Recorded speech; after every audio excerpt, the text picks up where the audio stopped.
So waste is it's been described as portable objects that are no longer used or functional to the owner, and so they're discarded. Because it's really a global issue that is also exponentially growing and incorporates a load of different dimensions, including, incorporates population growth and climate change. And its relevance is becoming even more pressing the more we grow.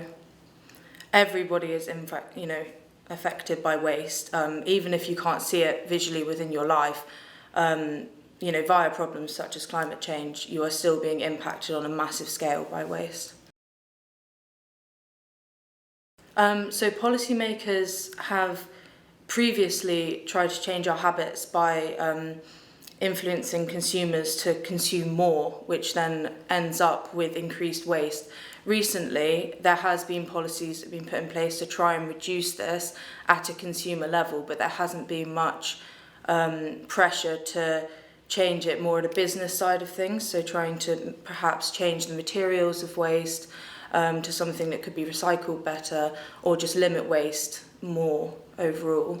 It's been definitely pressurised or put the consumers under pressure a lot more.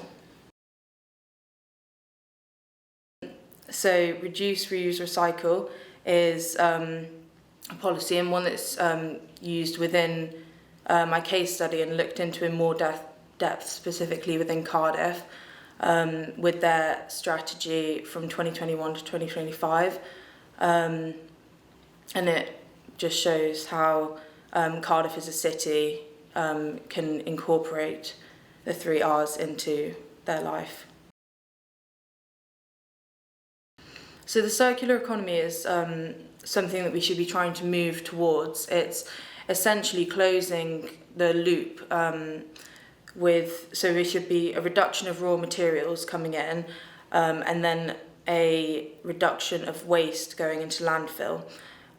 This essentially means that products are more frequently recycled and reused in different forms or in the same form, and so materials aren't just wasted and thrown away, which in essence does reduce our massive problem of waste very effectively.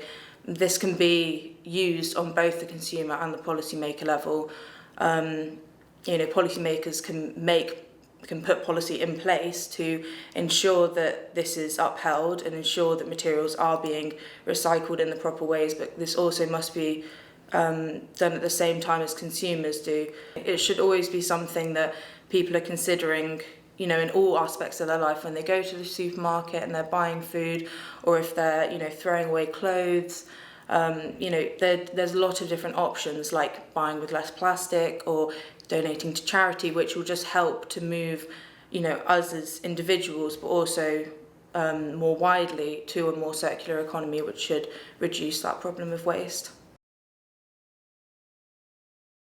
So within geography, there's, you can go with primary or secondary data collection. Primary is always more, it's the actual researcher going into the field and doing the research themselves and gathering that data, whereas secondary, which is what I utilised within my case study, is looking at resources that are already released and have already, data that's already collected, and using those to really just fuel the research and anything you're producing. So in this case study, I used secondary data, and I had a look at the Cardiff Council strategy for recycling, which I've gone into detail within the PDF.